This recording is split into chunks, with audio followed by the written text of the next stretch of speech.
Pela terceira vez, os especialistas avisam sobre o colapso da Rússia, mas todos acham impossível acontecer até que acontece.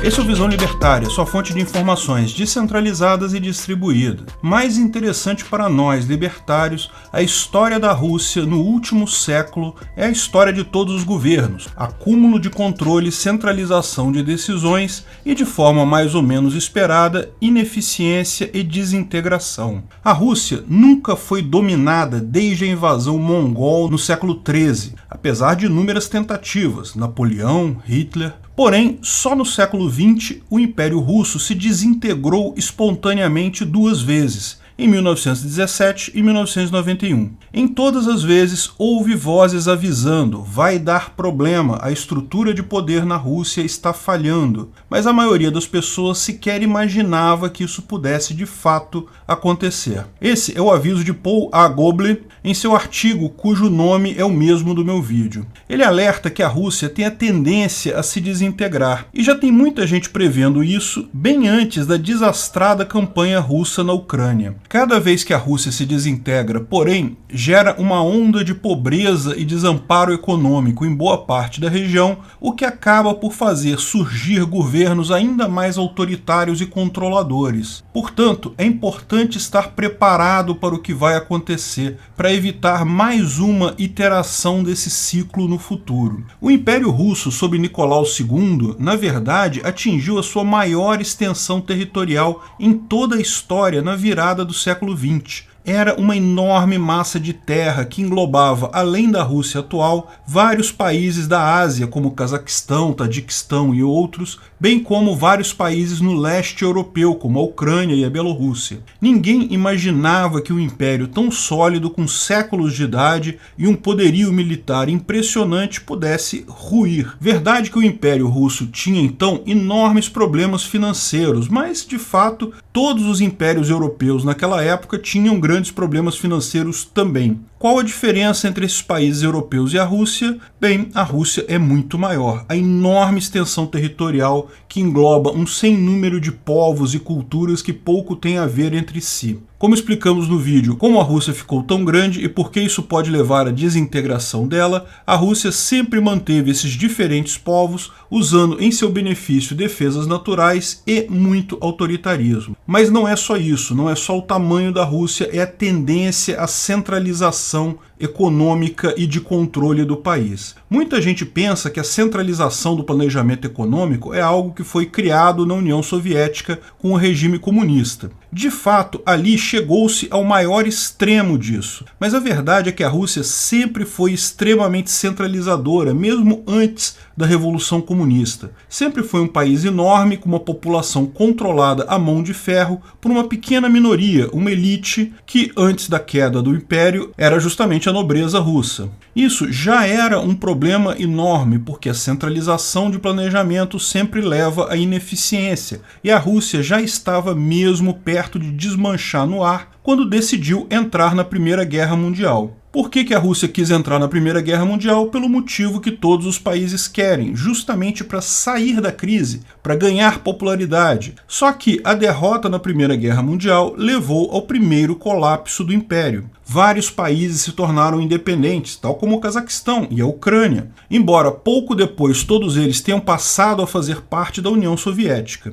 Isso pode parecer a mesma coisa, mas não é não. Embora não totalmente independentes, eles tinham muito mais autonomia na União Soviética do que no Império Russo. Mas o pior foi que o desmanche trágico do Império Russo em 1917 foi muito mais trágico para a população de muitas cidades e regiões da Rússia, que acabaram sofrendo com o desaparecimento do sistema financeiro e monetário. Isso acabou levando a um regime ainda pior, o comunismo. Mais trágica ainda foi a segunda desintegração russa, com a queda da União Soviética. Novamente, uma desintegração avisada há muito tempo, muito antes dela acontecer. Mises alertou para a desintegração soviética em 1921, com seu paper sobre a impossibilidade do cálculo econômico no socialismo, e como isso faria para levar à queda da União Soviética. Antes disso, as movimentações no Kremlin já indicavam problemas sérios. Vários analistas ao longo da década de 1980 1990 colocaram isso como uma possibilidade quase certa, a desintegração soviética. Porém, na época, ninguém achou que seria possível, afinal a propaganda soviética dava conta que era um regime extremamente eficiente e que tinha um poderio militar absoluto. No entanto, entre 1989 e 1991,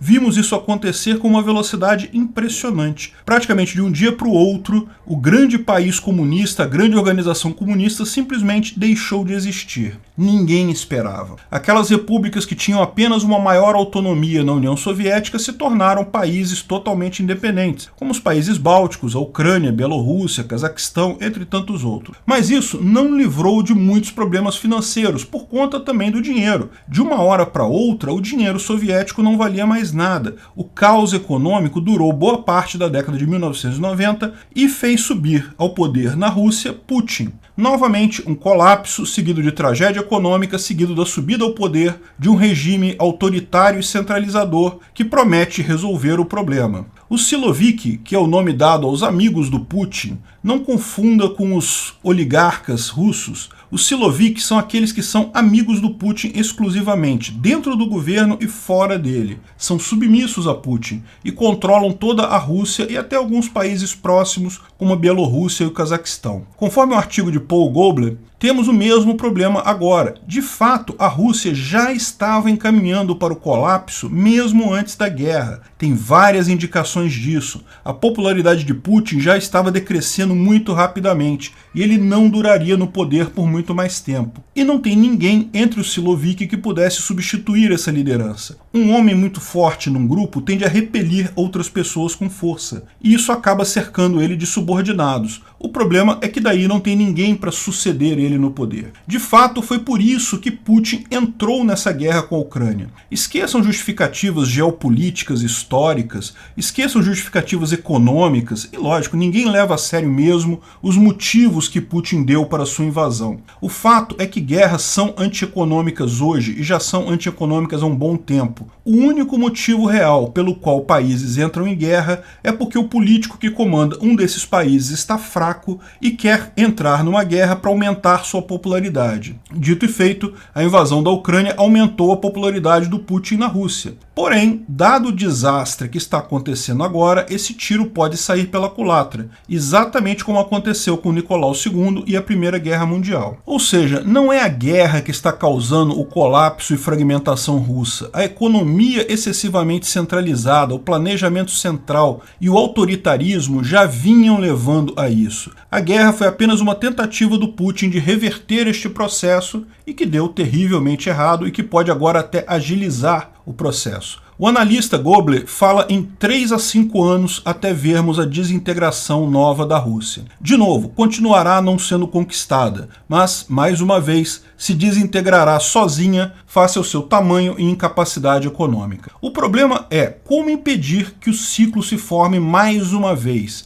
Vamos esperar novamente problemas econômicos, o surgimento de uma nova Rússia, talvez com menos área territorial, mas novamente autoritária. A questão é como quebrar esse ciclo, como evitar que novamente, no momento que um governo se desintegra, a sociedade não caia na armadilha de formar um novo governo centralizado. Essa questão é importante do ponto de vista geopolítico e econômico para o mundo todo, mas também é de crucial importância para nós libertários anarcocapitalistas. Esse movimento dos países se desmancharem no ar é algo que prevemos vai começar a acontecer com muitos países ao longo das próximas décadas. Repare que a Rússia só aumentou de tamanho entre o século XIII e o século XX, mas só então que ela começou a sofrer colapsos. Por que isso? Lógico, devido ao fortalecimento da economia de livre mercado no mundo todo e o aumento da descentralização e distribuição da informação. É exatamente o mesmo processo que irá fazer com que todos os outros países também se tornem instáveis. Só aconteceu com a Rússia, primeiro, porque ela é particularmente grande, particularmente centralizadora demais, o que expõe a fragilidade da centralização. Mas vai acontecer com todos os outros países nas próximas décadas. A grande questão é é como evitar que na ruína financeira que se segue ao colapso de um país, as pessoas se voltem naturalmente para um ditador que prometa resolver o problema usando força e autoritarismo. Isso vai acontecer na Rússia em alguns anos e vai acontecer em outros países nos próximos anos. Ninguém sabe exatamente como resolver este problema. Se os americanos estivessem preparados para a desintegração soviética em 1991, poderiam ter preparado planos de ajuda e talvez nunca tivéssemos um maluco como Putin no poder. Novamente, estamos cometendo a falha de não considerar a possibilidade da desintegração da Rússia simplesmente porque o governo parece sólido, mas parece sólido por causa da propaganda. Como resolver isso numa sociedade de leis privadas? As empresas de segurança privada já seriam economicamente viáveis hoje? Será que temos capacidade para viver uma sociedade de leis privadas entre o que sobrar da Rússia? Se você não sabe o que é uma sociedade de leis privadas, veja o vídeo O que é uma sociedade de leis privadas lá no meu outro canal, o Ancapsu Classic. Obrigado pela audiência. Esse vídeo foi um oferecimento de armataweb.com, cloud e serviços de data center, 100% de compromisso com a satisfação e privacidade dos clientes. Aceitamos Bitcoin. Veja o link na descrição do vídeo. Se você gostou desse vídeo, clique no like e compartilhe ele em suas redes sociais. Se inscreva no canal para nos ajudar, clicando no botão vermelho abaixo. Se quiser ser avisado de novos vídeos, clique no sininho ao lado. Se você quiser comprar camisas e outros itens do Visão Libertária, veja nossos itens no site Pimenta no Café, pimentanocafé.com.br/Visão Libertária, tudo junto sem acento, ou clique no link da descrição. Até a próxima!